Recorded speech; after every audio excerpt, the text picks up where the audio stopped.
Hay historias que te encuentran cuando menos lo esperas.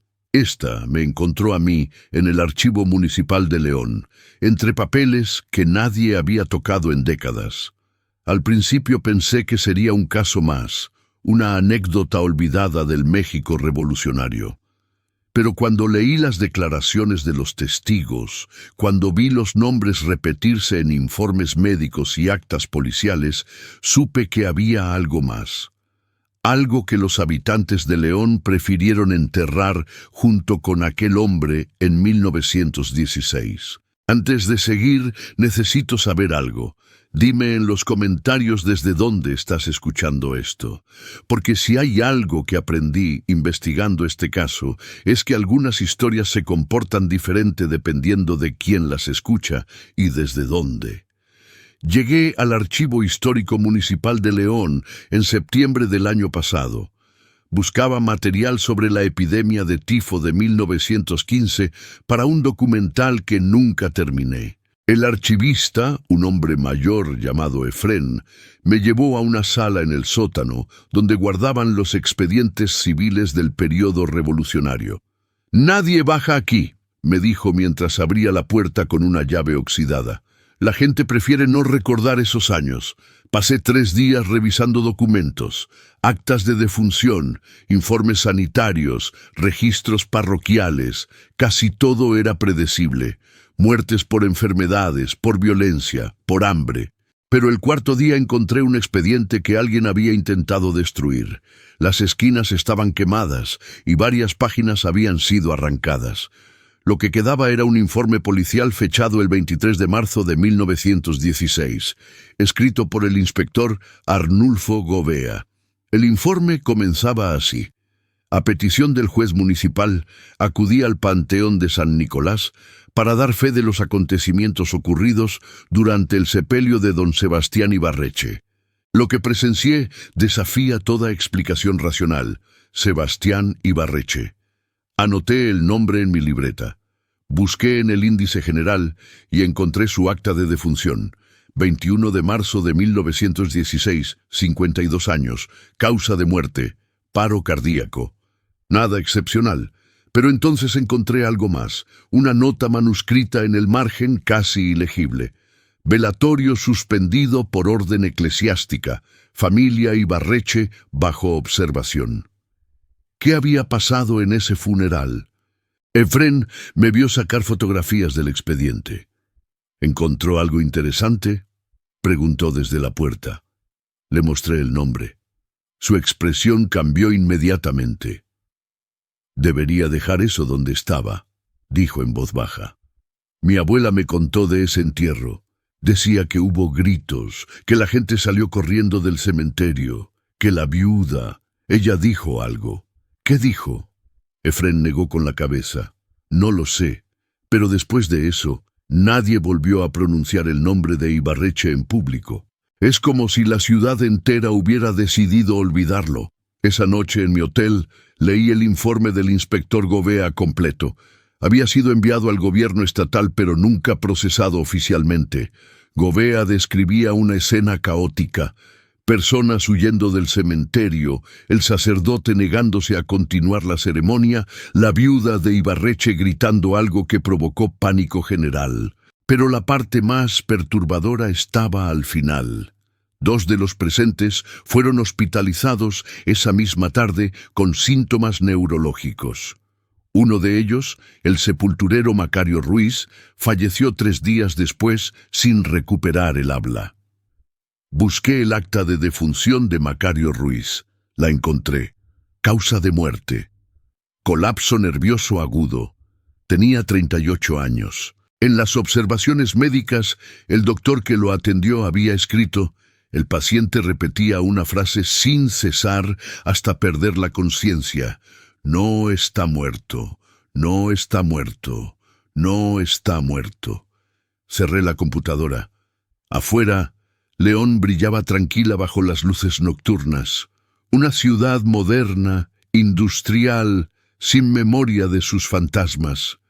Pero yo acababa de encontrar uno, y por alguna razón sentía que Sebastián Ibarreche Llevaba más de un siglo esperando que alguien preguntara por él. Al día siguiente volví al archivo. Efrén no estaba. La recepcionista me dijo que había llamado enfermo, algo inusual en él. Le pedí acceso a los registros parroquiales de la iglesia de San Nicolás. Tardó media hora en encontrar la llave del archivo eclesiástico. Cuando bajé, noté algo extraño. Alguien había estado allí recientemente. Había huellas de polvo movido, como si alguien hubiera sacado documentos y los hubiera devuelto con prisa. Encontré el libro de defunciones de 1916. La página correspondiente a Sebastián Ibarreche había sido cortada con navaja, pero quedaba un fragmento justo en el pliegue del lomo. Por voluntad expresa de Camila Ibarreche, viuda del difunto, se ordena la suspensión indefinida de... El resto estaba arrancado, que había ordenado suspender la viuda, y por qué la iglesia había obedecido. Necesitaba encontrar más. Necesitaba saber qué había dicho Camila Ibarreche en ese cementerio que hizo que decenas de personas huyeran aterrorizadas. Pero sobre todo, necesitaba entender por qué, 108 años después, alguien seguía intentando borrar este caso de la historia. Esa tarde recibí un mensaje de Efrén. Solo decía, no siga buscando. Ignoré la advertencia de Efrén. Al día siguiente contraté a un genealogista local, Mauricio, para que me ayudara a rastrear a los descendientes de Sebastián Ibarreche. Me cobró por adelantado y prometió resultados en una semana. Mientras tanto, decidí investigar el contexto histórico. En 1916, León estaba devastada. La revolución había dejado la ciudad fragmentada entre facciones, el tifo se había llevado a cientos de personas y la economía estaba colapsada. Los registros municipales de ese año son caóticos, páginas faltantes, reportes incompletos, documentos mal archivados. Pero encontré un patrón perturbador. Entre febrero y abril de 1916 hubo 17 muertes clasificadas como colapso nervioso agudo o crisis histérica fatal. Todas ocurrieron en un radio de 10 cuadras alrededor de la casa de Sebastián Ibarreche, en la calle Madero. Todas las víctimas tenían entre 30 y 50 años, y todas habían muerto después del funeral. Busqué la dirección en Google Maps. La casa ya no existía. En su lugar había una tienda de ropa. Fui hasta allá. El dueño, un hombre de unos 60 años, me miró con desconfianza cuando le pregunté por la historia del lugar. «¿Por qué quiere saber?», preguntó. Le dije que estaba investigando la historia de León. «Pues investigue en otro lado», respondió. «Aquí no hay nada interesante». Pero noté algo. En la pared trasera de la tienda, detrás de un perchero, había restos de azulejo antiguo. Reconocí el patrón. Era típico de las construcciones porfirianas. Le pedí permiso para fotografiarlo. Se negó. Ya le dije, aquí no hay nada. Esa noche, Mauricio me llamó. Había encontrado algo, pero su voz sonaba tensa. «Necesito que nos veamos en persona», dijo. «No quiero hablar de esto por teléfono». Quedamos en un café al día siguiente. Mauricio llegó puntual, pero se veía nervioso. Sacó una carpeta manila y la puso sobre la mesa. «Mire», dijo en voz baja, «encontré a los descendientes, pero hay algo raro. La familia Ibarreche prácticamente desapareció después de 1916. Sebastián y Camila tenían 3 hijos. El mayor, Eduardo, murió en 1918 de causas desconocidas. La hija, Lucía, entró a un convento en 1920 y nunca salió. Y el menor, Rafael, se cambió el apellido en 1925 y se mudó a Guadalajara. ¿Por qué se cambió el apellido? Eso es lo extraño. Hice una solicitud al Registro Civil de Guadalajara. Rafael Ibarreche se convirtió en Rafael Morales en julio de 1925. En la solicitud de cambio de nombre escribió una justificación: para proteger a mi familia de la maldición que persigue el apellido Ibarreche. Me quedé en silencio. Mauricio continuó. Encontré a una nieta de Rafael. Se llama Beatriz Morales. Tiene 82 años y vive en Guadalajara. Le llamé.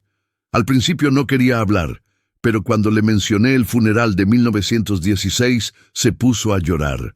Me dijo que su abuelo nunca habló de lo que pasó ese día, pero que antes de morir, en 1973, le dejó un sobre cerrado con una carta.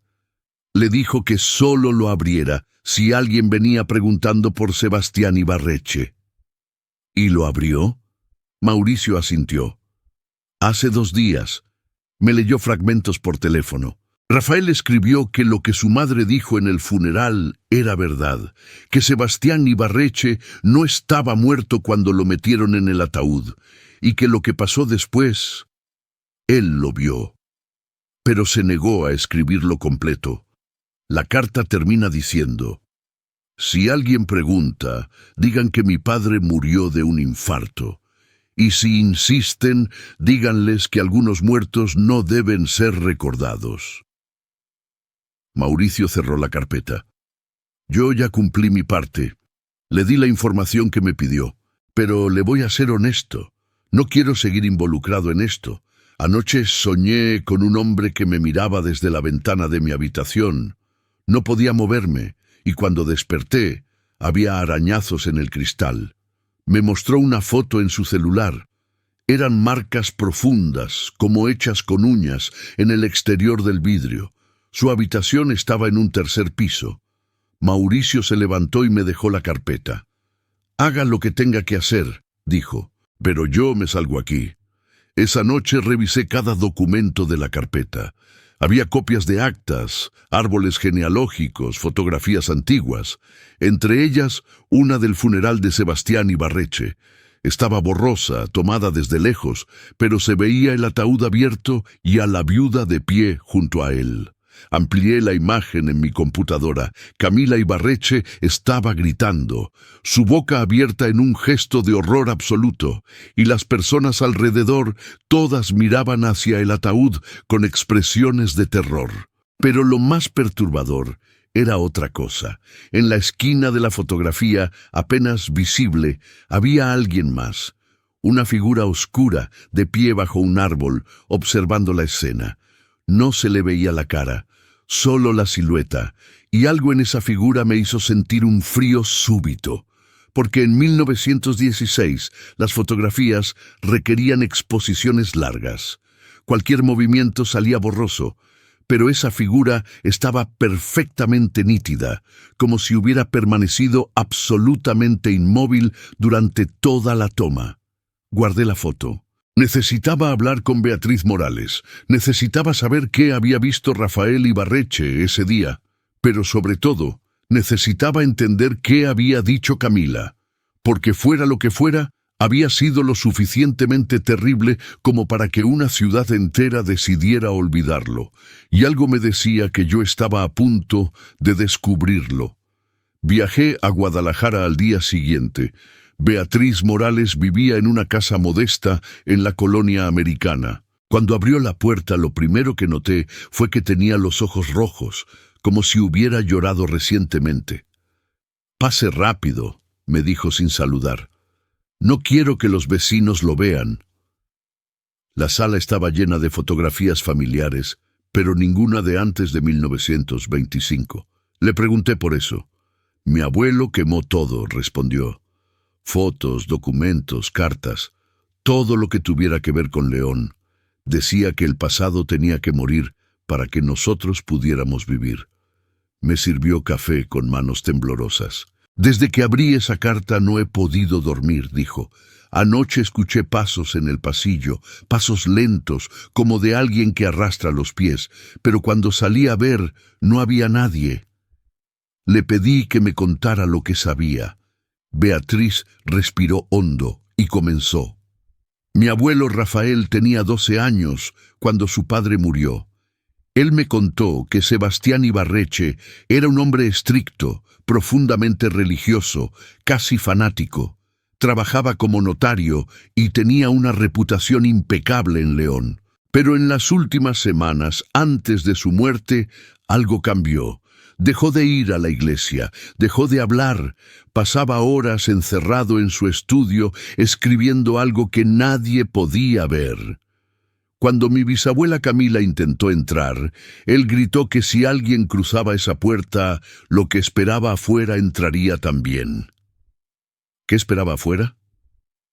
No lo sé, pero mi abuelo decía que su padre tenía miedo, un miedo animal, primitivo. Dejó de comer, dejó de dormir, y una noche Camila lo encontró en el estudio, desplomado sobre su escritorio. Parecía muerto. No respiraba, no tenía pulso. Llamaron al médico, quien certificó la muerte. Lo velaron esa noche en la sala de la casa. Beatriz se detuvo y tomó un sorbo de café. Podía ver que le costaba trabajo continuar. Mi abuelo escribió en su carta que él estuvo en el velorio, que vio a su padre en el ataúd, que estaba rígido, frío, con los ojos cerrados. Pero algo le llamó la atención. Las manos de su padre estaban apretadas en puños, y cuando se acercó para verlo mejor, creyó ver un temblor, un movimiento casi imperceptible en los dedos. Le dijo algo a su madre. Ella se acercó al ataúd y revisó a Sebastián. Después le ordenó a Rafael que saliera de la habitación. Él escuchó voces elevadas. Camila discutía con el médico, exigiéndole que revisara el cuerpo de nuevo. El médico se negó. Dijo que era normal que los músculos se contrajeran después de la muerte. Pero Camila insistió: mi esposo no está muerto, y si lo enterramos así, algo terrible va a pasar. Beatriz se levantó y trajo un sobre amarillento. «Esto es lo que mi abuelo escribió», dijo, y comenzó a leer con voz temblorosa. El funeral se realizó al día siguiente en el Panteón de San Nicolás. Mi madre no quería ir. Suplicó que pospusieran el entierro, que esperaran una semana, que llamaran a otro médico, pero la familia de mi padre la presionó. Decían que estaba histérica por el dolor, que estaba diciendo locuras.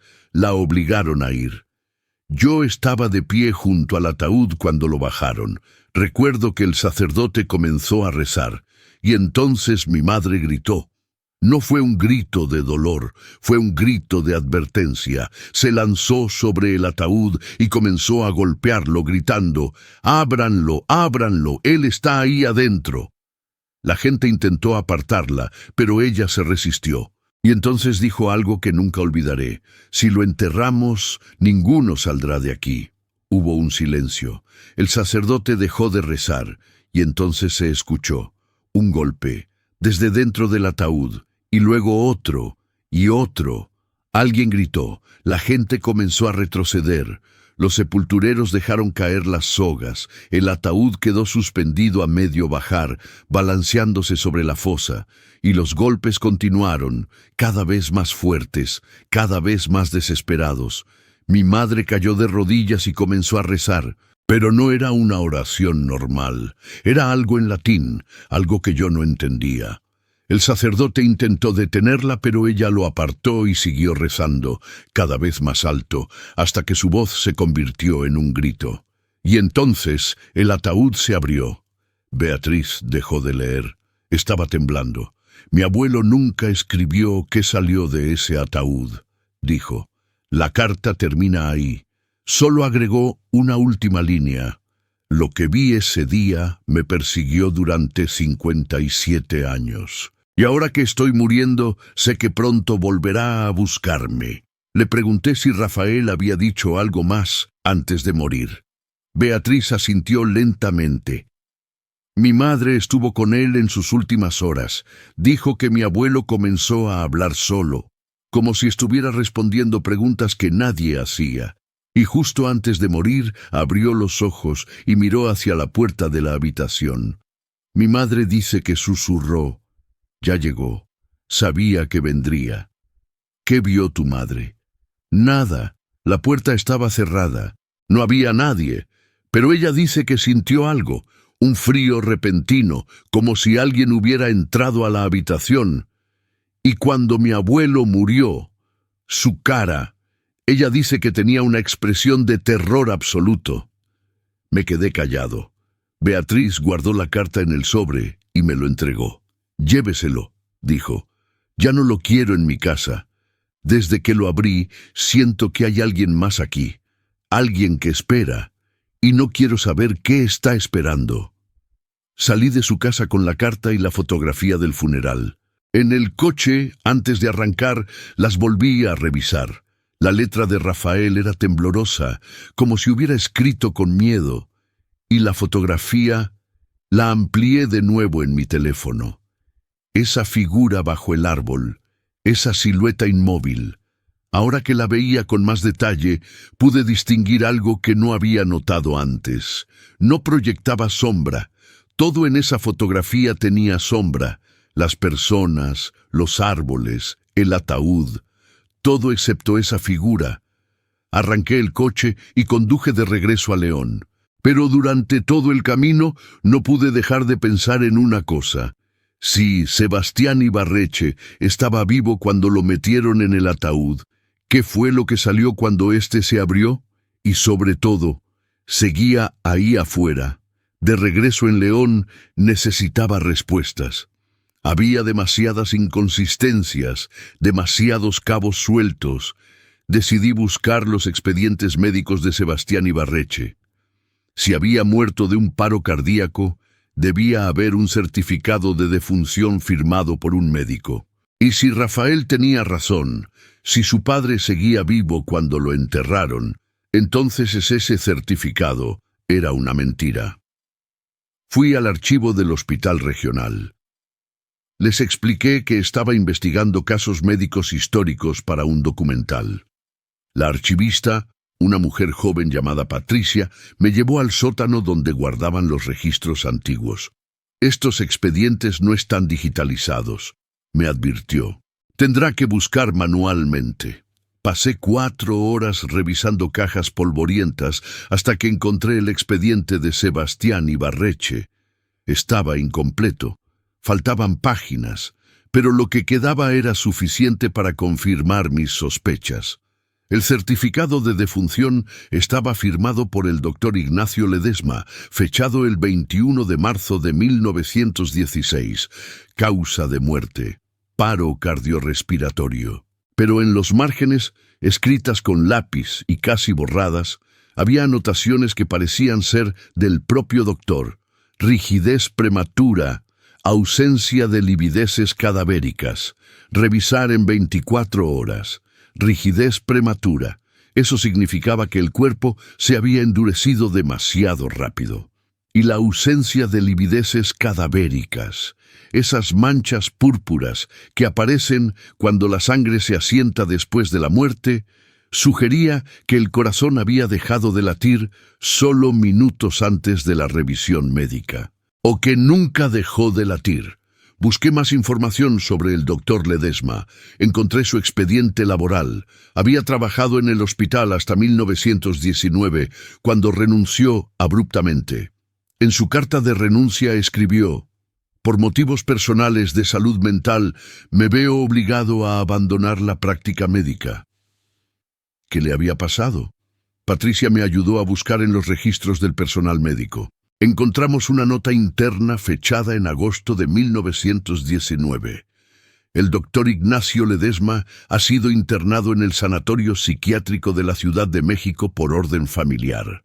Diagnóstico: psicosis paranoide con episodios de alucinaciones persistentes. Conseguí la dirección del sanatorio. Ya no existía, se había cerrado en los años 50, pero encontré un artículo periodístico sobre su clausura. Mencionaba que los archivos de los pacientes habían sido transferidos al Archivo General de la Nación. Envié una solicitud formal de consulta. Me respondieron 3 días después. El expediente del doctor Ledesma estaba clasificado como información sensible y requería autorización especial. ¿Por qué el expediente psiquiátrico de un médico muerto hace más de 100 años estaba clasificado? Decidí tomar otro camino. Busqué descendientes del doctor Ledesma. Encontré a un sobrino nieto, Ernesto Ledesma, que vivía en Ciudad de México y era historiador. Le escribí por correo electrónico explicándole mi investigación. Me respondió al día siguiente: mi familia nunca habla del doctor Ignacio. Es un tema prohibido, pero si está investigando el caso Ibarreche, necesito que sepa algo. Mi tío abuelo no enloqueció. Le destruyeron la vida por decir la verdad. Y esa verdad está en un diario que él escribió en el sanatorio. Mi abuela lo guardó hasta su muerte. Yo lo tengo, pero no se lo puedo enviar. Si quiere leerlo, tiene que venir aquí, y tiene que prometerme que no va a publicar su contenido sin mi autorización. Viajé a Ciudad de México 2 días después. Ernesto me recibió en su departamento en la colonia Roma. Era un hombre de unos 50 años, serio, con la mirada cansada de alguien que carga un secreto pesado. Me ofreció café y después sacó una caja de metal de su librero.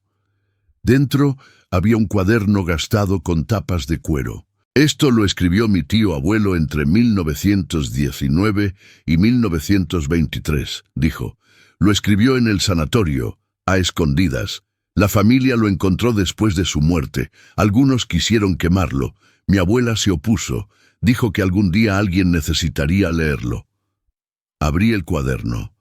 La letra era temblorosa, a veces casi ilegible. Pero en la primera página había una advertencia escrita con tinta roja. Este diario contiene el testimonio de mi mayor fracaso como médico y mi mayor descubrimiento como ser humano. Lo que presencié el 22 de marzo de 1916 en el Panteón de San Nicolás contradice todo lo que me enseñaron sobre la vida y la muerte. Si alguien lee esto, que sepa que no estoy loco, que lo que vi era real y que todavía está ahí afuera. Leí el diario completo en 2 horas. Ernesto se quedó en la cocina, dándome espacio. Cuando terminé, sentí un nudo en el estómago. Ahora entendía todo, o al menos entendía lo suficiente como para saber que debía detenerme. El doctor Ledesma escribió que Sebastián Ibarreche no murió de un paro cardíaco.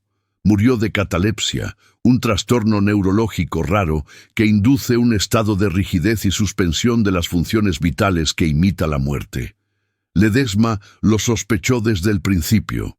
Por eso escribió esa nota en el certificado, revisar en 24 horas. Pero la familia Ibarreche presionó para un funeral inmediato, y Ledesma, por cobardía o por presión social, cedió, firmó el certificado, y condenó a Sebastián Ibarreche a ser enterrado vivo. El doctor llegó al funeral, según su propio testimonio, con la intención de confesar su error. Pero antes de que pudiera hacerlo, Camila Ibarreche gritó su advertencia, y entonces se escucharon los golpes desde dentro del ataúd. Ledesma corrió hacia la fosa. Intentó abrir el ataúd, pero los sepultureros, aterrorizados, huyeron. El sacerdote huyó. Casi todos huyeron. Solo Camila, Rafael y el doctor Ledesma se quedaron. Y lo que vieron cuando el ataúd finalmente se abrió, según las palabras del propio Ledesma, fue esto.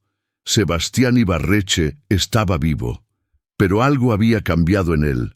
Sus ojos estaban abiertos, pero no miraban. Su boca se movía, pero no hablaba.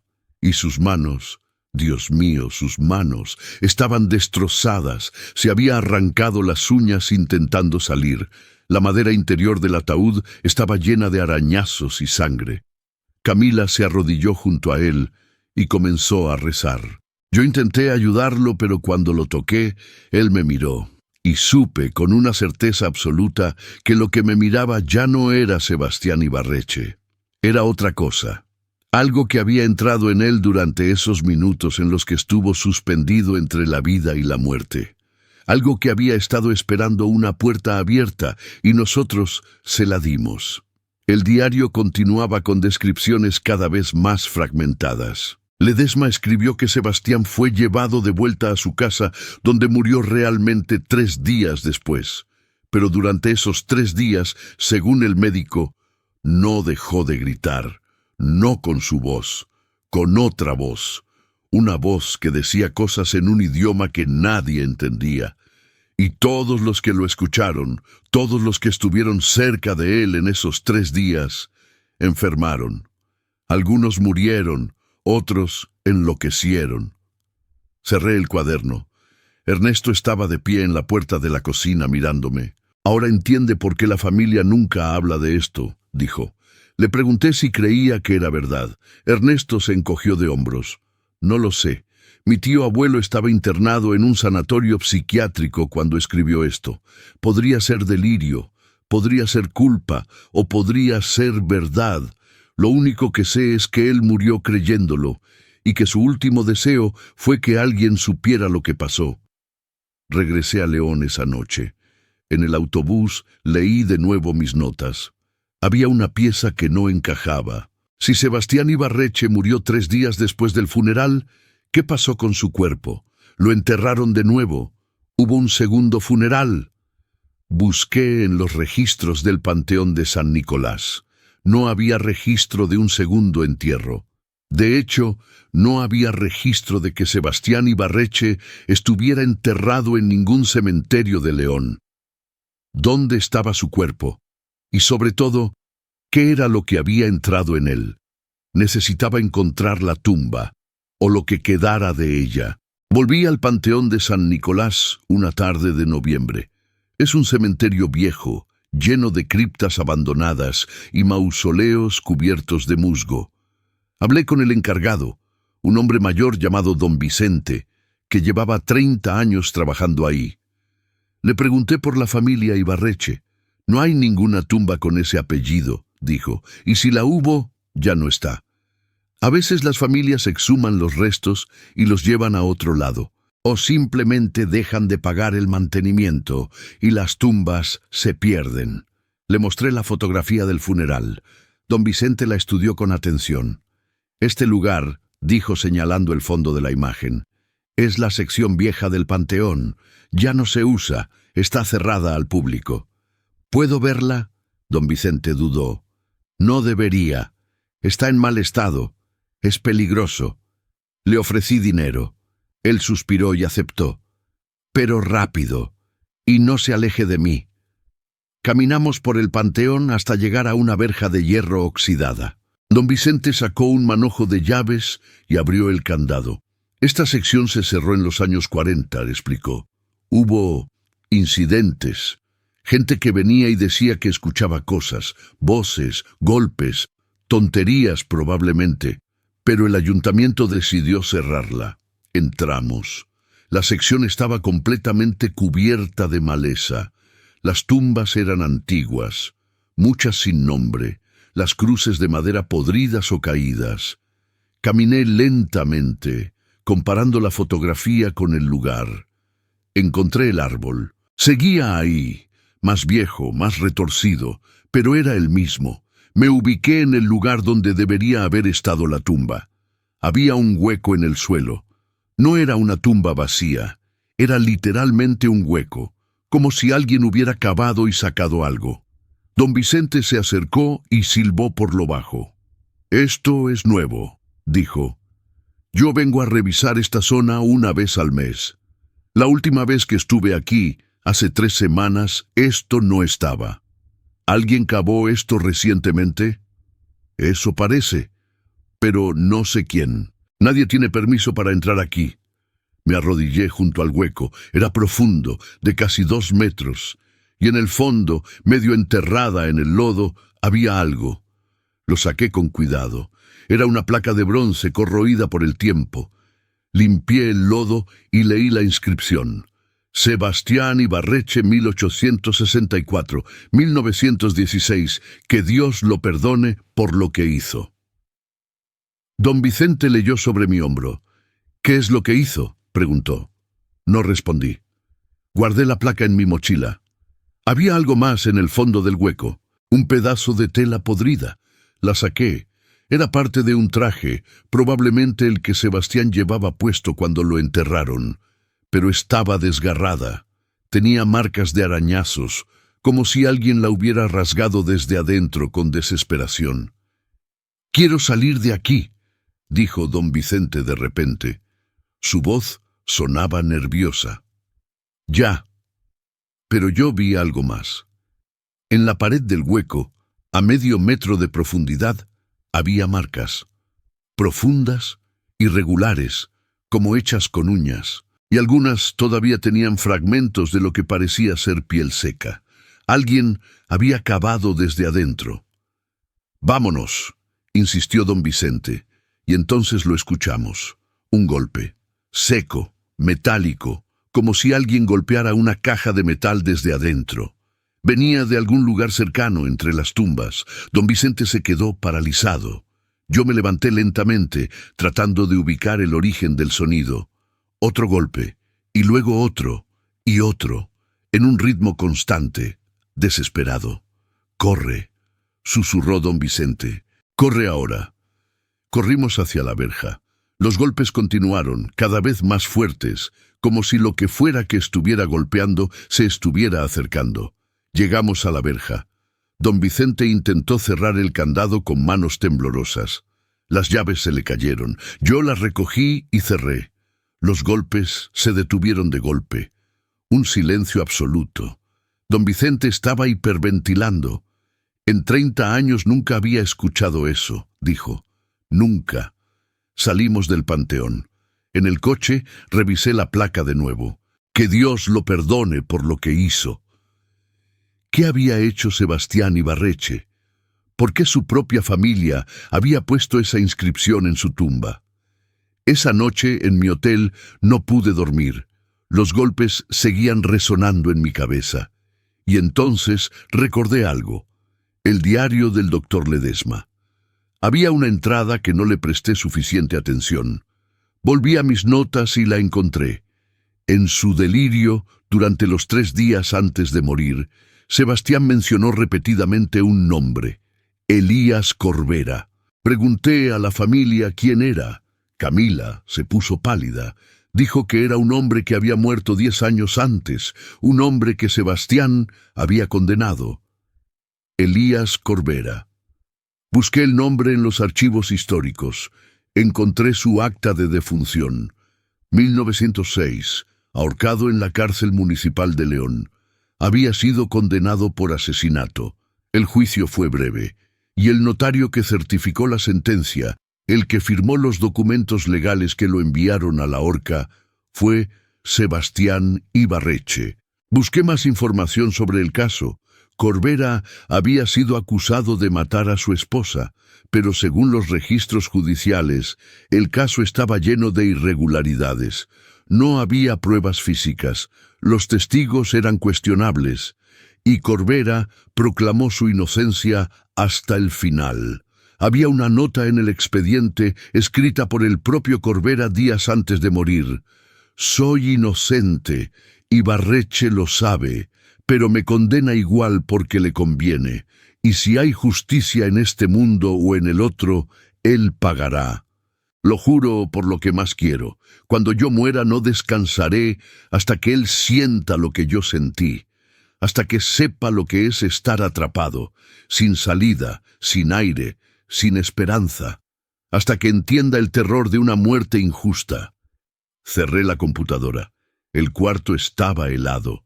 Afuera, la ciudad dormía, pero yo sabía que ya no podría dormir tranquilo, porque ahora entendía lo que había pasado.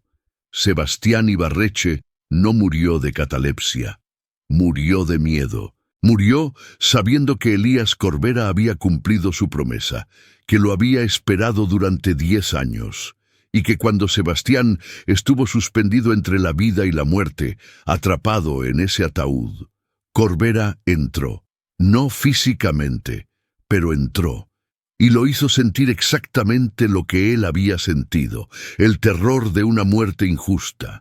Y si el cuerpo de Sebastián ya no estaba en esa tumba, si alguien o algo había cavado desde adentro, ¿dónde estaba ahora? Intenté detenerme. Intenté convencerme de que ya había investigado suficiente, pero algo me jalaba de vuelta, como si la historia misma exigiera ser terminada, como si Sebastián Ibarreche, o lo que quedara de él, estuviera esperando que alguien cerrara este caso. Volví a hablar con Efrén, el archivista. Finalmente aceptó verme, pero solo en un café público, no en el archivo. Se veía demacrado, como si no hubiera dormido en días. Le dije que no siguiera buscando, me reprochó, pero no me hizo caso. Necesito saber qué pasó con el cuerpo de Sebastián Ibarreche, le dije. No está enterrado en San Nicolás. ¿Dónde está? Efrén miró alrededor, asegurándose de que nadie nos escuchara. Mi abuela me contó algo más antes de morir, dijo en voz baja, algo que me hizo jurarle que nunca lo repetiría, pero creo que usted necesita saberlo. ¿Qué te dijo? Que Sebastián Ibarreche no fue enterrado, que después de los 3 días, cuando finalmente murió, la familia no llamó al sacerdote. Llamaron a un hombre, un curandero, un brujo, no sé, alguien que sabía qué hacer con cuerpos malditos. Ese hombre se llevó el cadáver, y la familia pagó mucho dinero para que nunca se supiera dónde. ¿Quién era ese hombre? No lo sé, pero mi abuela decía que vivía en las afueras de la ciudad, en una casa abandonada cerca del río, y que ahí llevaba a los muertos que no podían descansar. Busqué en los mapas históricos de León. Había varias casas abandonadas cerca del río en 1916, pero solo una aparecía marcada con una X en rojo en un mapa catastral de 1918. La anotación decía, propiedad en litigio, dueño desaparecido, prohibido el acceso. Fui hasta allá. La casa ya no existía. En su lugar había un parque infantil, pero hablé con un vecino viejo que recordaba el lugar antes de que lo demolieran. Esa casa estuvo abandonada hasta los años 60, me dijo.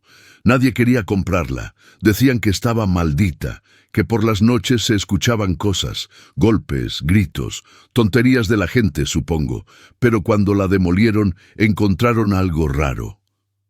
¿Qué? Un sótano. No estaba en los planos originales, era como una cripta cavada a mano, y adentro había restos. Muchos restos, nunca dijeron cuántos exactamente. El ayuntamiento selló todo rápido, y construyeron el parque encima. Sentí un escalofrío. ¿Qué hicieron con los restos? No lo sé, los cremaron, creo, o los llevaron al osario común. Nadie quería reclamarlos. Esa noche decidí que era suficiente. Escribí todo lo que había investigado. Reuní las fotografías, los documentos, los testimonios, y me di cuenta de algo. No podía publicar esto, no de la forma en que lo había planeado, porque esto no era solo una historia de terror. Era una advertencia. Sebastián Ibarreche había condenado a un inocente, y ese acto había abierto una puerta entre los vivos y los muertos, entre la justicia y la venganza.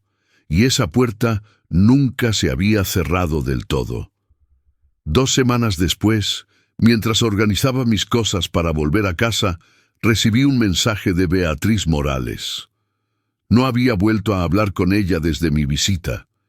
El mensaje decía, «Necesito hablar con usted, es urgente». La llamé. Estaba llorando. «Mi madre murió anoche», dijo entre sollozos. «Murió en su silla, viendo televisión. El médico dijo que fue un paro cardíaco, pero cuando la encontramos, tenía los ojos abiertos y estaba mirando hacia la puerta, y su cara... ¿Qué tenía su cara? Terror, terror absoluto, como si hubiera visto algo, y había marcas en sus brazos, arañazos, como si se hubiera rascado con desesperación. El médico no supo explicarlo. Colgué. Mis manos temblaban. La madre de Beatriz era la nieta de Rafael Ibarreche, la última descendiente directa de Sebastián, y ahora estaba muerta. ¿Cuándo llegaría mi turno? Porque yo había abierto esto. Yo había hecho las preguntas. Yo había desenterrado el pasado. Y algo me decía que lo que había despertado no iba a volver a dormirse. Esa noche, en mi hotel, escuché golpes en la pared. 3 golpes secos, como los que se escuchan cuando alguien llama a una puerta. Pero no había ninguna puerta en esa pared, solo concreto sólido, Los golpes continuaron toda la noche. 1, 2, 3, 1, 2, 3, como un patrón, como un código, como una advertencia. No dormí. A la mañana siguiente hice mi maleta y salí de León. No volví a mirar atrás, pero sé que algo me sigue. Lo siento en los hoteles donde me quedo. Lo escucho en las madrugadas. Esos golpes. Siempre 3, siempre al mismo ritmo. Y a veces, cuando estoy solo, cuando el silencio es absoluto, escucho algo más. Una voz. Débil, lejana, como si viniera de muy abajo, de algún lugar profundo y oscuro. Una voz que repite una sola frase: ninguno saldrá de aquí. Camila Ibarreche tenía razón. Había una puerta que no debía abrirse, y yo la abrí. Ahora estoy escribiendo esto porque necesito que alguien sepa lo que pasó. Necesito que alguien entienda que hay historias que no deben ser contadas, que hay muertos que no deben ser recordados y que hay puertas que, una vez abiertas, no pueden cerrarse. Si estás leyendo esto, si llegaste hasta aquí, te pido algo: no busques más. No preguntes por Sebastián Ibarreche. No vayas a León, no abras la puerta, porque si lo haces, lo que espera del otro lado te encontrará. Como me encontró a mí, como encontró a todos los que se atrevieron a buscar. Y cuando te encuentre, sabrás lo que sintió Sebastián Ibarreche en ese ataúd, lo que sintió Elías Corbera en la horca, lo que sintieron todos los que quedaron atrapados entre la vida y la muerte, sin salida, sin aire, sin esperanza. Sabrás lo que es el verdadero terror. Los golpes han vuelto. Son las 3 de la mañana. Estoy solo en mi departamento. Y esta vez no vienen de la pared. Vienen de adentro del closet. 1, 2, 3. Y la puerta se está abriendo sola.